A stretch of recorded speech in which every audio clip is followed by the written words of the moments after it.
Salut, on continue avec Tintin et on s'était arrêté ici, notamment avec le mot accoutrement, d'accord? La tenue vestimentaire, les habits que Tintin porte. J'ai l'impression que notre accoutrement fait sensation ici, Milou. Alors là, Tintin continue son chemin et on le voit en fait qui s'arrête devant la vitrine. Vous voyez, ça c'est la vitrine d'un magasin visiblement. À quoi sait-on que c'est un magasin? À quoi? Comment? D'accord? À quoi sait-on? On sait. À quoi sait-on que c'est un magasin? Comment sait-on que c'est un magasin? D'accord? Comment on sait que c'est un magasin? À quoi on sait que c'est un magasin? Bah, regardez, on a plusieurs accessoires, des chapeaux, et on a le prix en dollars. 5 dollars, 40 dollars, etc. Et là, en fait, on peut réutiliser un mot qu'on a vu il y a quelques épisodes, et c'est le mot mannequin, d'accord? Là, probablement que c'est pas un homme, d'accord, qui est payé pour rester là comme ça, c'est un mannequin, d'accord? Donc, pour revenir à la définition, je l'ai encore sous les yeux, un mannequin, pardon, c'est une figure imitant grossièrement un être humain, d'accord? Une figure imitant grossièrement, d'accord? En gros, grossièrement un être humain. Donc là, c'est une figure sur laquelle on a mis les habits pour montrer un peu quel style, ok, vous pouvez avoir si vous achetez les habits du magasin, d'accord? Donc, ce qu'on appelle une vitrine.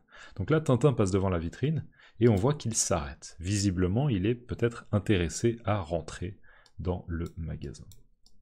Alors, on le voit là qui rentre, visiblement, en tout cas, il rentre quelque part, on va voir. Et il dit à Milou, « Attends-moi, Milou, je vais m'acheter un costume. Attends-moi, Milou, je vais m'acheter un costume. » D'accord? Donc, Milou, toi, tu restes à l'extérieur. Moi, je vais acheter, d'accord? Je vais acheter un costume. Et donc, par costume, bah, on peut s'imaginer qu'il va acheter un costume de cow-boy, un accoutrement de cow-boy, on pourrait dire. Et là, Milou répond et il dit « S'il se figure que je vais adresser la parole à des chiens peaux-rouges... » Donc, s'il se figure... Là, attention, Milou ne parle pas de Tintin, parce que sinon ce serait IL, d'accord? C'est vraiment ILS. Donc en fait, il fait allusion, je pense, à ces deux chiens. Enfin, c'est pas que je pense, c'est assez clair.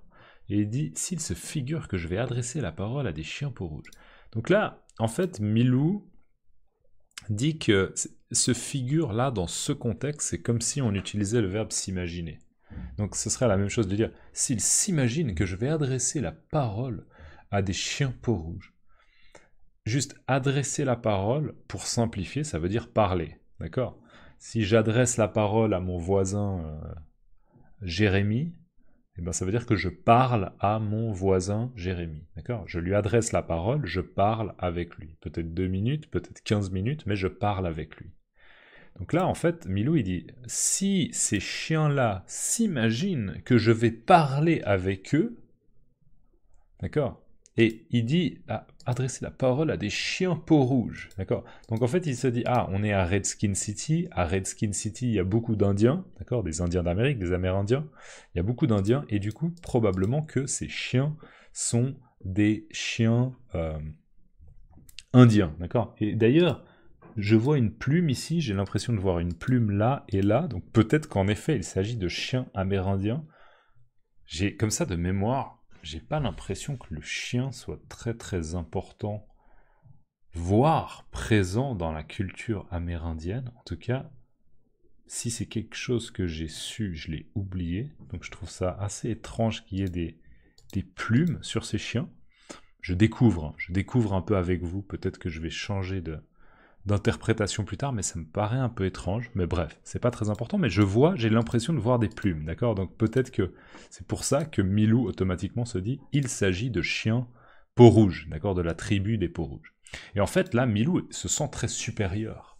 Parce qu'en fait, il dit, ah, si les chiens peau rouge s'imaginent que je vais parler avec eux, non, je ne me mélange pas, d'accord? Milou a l'air de dire, moi je suis blanc, je viens de la ville, je viens d'Europe, je ne vais pas me mélanger avec des Indiens, d'accord? Donc il est un peu condescendant comme ça, condescendant. Il se sent supérieur. Il se sent supérieur. Pendant ce temps-là, on voit que Tintin est à l'intérieur du magasin, on comprend qu'il est à l'intérieur du magasin, on voit ici un miroir, d'accord? Pratique de se regarder dans un miroir pour bien sûr voir si les habits qu'on a essayés nous vont, d'accord? ce t-shirt me va, ce t-shirt ne me va pas, d'accord? Ce pull te va bien, ce pull ne te va pas bien. Allez, me va, d'accord? Donc là, Tintin, il est en train de se poser la question, bon, cette tenue, est-ce qu'elle me va? D'accord? Cet accoutrement, est-ce qu'il me va? D'accord? Allez. Allez. On utilise le verbe aller aussi pour les tenues. Alors là, le vendeur, qui est aussi habillé comme les blancs hein, à Redskin City, dit « Oui, c'est toute la... » Pardon, je vais recommencer. « Oui, c'est la toute dernière nouveauté. La ceinture de cartouche est inclinée à droite. L'hiver dernier, c'était à gauche. Oui, c'est la toute dernière nouveauté. La ceinture de cartouche est inclinée à droite. L'hiver, c'était à gauche. » Alors là, en fait, on comprend que l'homme est en train d'expliquer un peu la dernière mode, d'accord, la dernière tendance, la dernière mode au niveau vestimentaire à Redskin City pour les cowboys, d'accord, pour les blancs. Donc oui, c'est la toute dernière nouveauté. Donc c'est en fait la dernière mode, c'est la mode la plus récente, ok. Juste au cas où, hein, en anglais, mode c'est fashion, ok, fashion, la dernière mode. Donc oui, c'est la toute dernière nouveauté, et il explique la ceinture de cartouche. Alors regardez, la ceinture de cartouche, c'est ça. Vous voyez, les cartouches, je vous rappelle, pour un pistolet, comme dans les films. D'accord, les cartouches, on met des cartouches. Et en fait, à l'époque, on n'a pas vraiment des pistolets automatiques, donc il s'agit, je pense, de pistolets qui s'apparentent à un magnum, d'accord, un magnum, et on met des balles, d'accord, dans le... Je crois que techniquement, on appelle ça un magasin aussi, et le magasin, il tourne, ok. Donc, il y a des cartouches, ça, c'est les cartouches, c'est en gros les recharges pour recharger le pistolet. Et, a priori, ça fait partie un peu du style d'avoir une ceinture de cartouches, c'est-à-dire, ça ressemble à la ceinture comme ça de Tintin, d'accord? Sauf que c'est pas une ceinture pour tenir le pantalon, c'est une ceinture pour avoir des recharges en plus pour le pistolet, d'accord? Donc ce qu'on appelle une ceinture de cartouche. Et donc l'homme explique, oui, c'est la toute dernière nouveauté, la ceinture de cartouche est inclinée à droite. Alors inclinée, c'est ça. Là, vous voyez, je suis plus ou moins droit, et là, je vais incliner d'un côté. Incliner, d'accord? Un synonyme de ça, d'incliner, c'est pencher, en fait, d'accord? Pencher. Incliné, d'accord? En gros, incliné. Donc, il explique que la ceinture de cartouche, elle est inclinée à droite, c'est-à-dire qu'en effet, elle n'est pas droite comme ça, là. Elle part ici à une certaine hauteur, et en fait, elle descend là. Donc, en effet, elle est inclinée, elle va vers le bas, sur le côté droit de Tintin, d'accord? Elle est inclinée à droite. Et il dit l'hiver dernier, d'accord? Donc là, à ce moment-là, je ne sais pas exactement en quel mois on est, mais peu importe, le dernier hiver, d'accord, le dernier hiver, les saisons, hein, printemps, été, automne, hiver, le dernier hiver, c'était à gauche. Donc la mode, elle a changé. Avant, il fallait pencher, il fallait incliner comme ça, dans ce sens-là, comme ça. Okay. Et maintenant, il faut incliner comme ça, comme on voit sur Tintin. D'accord? Donc la mode a changé.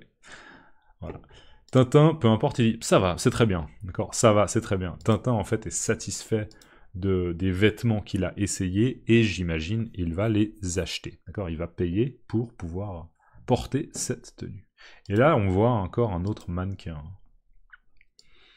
Ok, on arrive à 8 minutes 42. Alors, on est à la fin de la page 16. Hein. Félicitations si vous êtes arrivé jusque-là. Bravo à vous, vous pouvez être fiers de vous.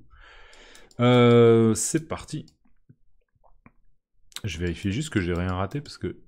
Ouais, non, c'est bien juste. Alors, vignette suivante, on a un autre personnage. J'ai l'impression qu'on l'a jamais vu. Personnage qui porte un chapeau de cow-boy, un foulard aussi, un foulard rouge. Ouais, un chemisier, une chemise bleue. Et un pantalon noir. Ça, honnêtement, cet accessoire, je sais pas vraiment comment l'appeler.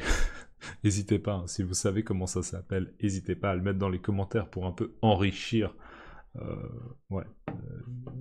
pour enrichir la section des commentaires de votre savoir.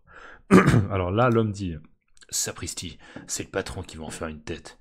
Sapristi, c'est le patron qui va en faire une tête. » Alors, pourquoi sapristi? Sapristi, c'est un peu comme tonnerre. Tonnerre! Sapristi, d'accord? C'est généralement utilisé pour exprimer la surprise, d'accord? Oh, sapristi, d'accord? Je connais pas la racine de ce mot. Faudrait que je la regarde à l'occasion. Encore une fois, si vous avez envie de de chercher ça sur Google et de l'inclure dans les commentaires, avec plaisir. Mais Sapristi, c'est... Oh, ça alors, quelle surprise, d'accord? Sapristi. C'est le patron qui va en faire une tête. Alors le patron, j'imagine que dans ce contexte, c'est probablement Bobby Smiles, je sais pas. Ou peut-être Al Capone, ou peut-être quelqu'un d'autre, je sais pas. Mais le patron, c'est le supérieur hiérarchique, hein, le chef.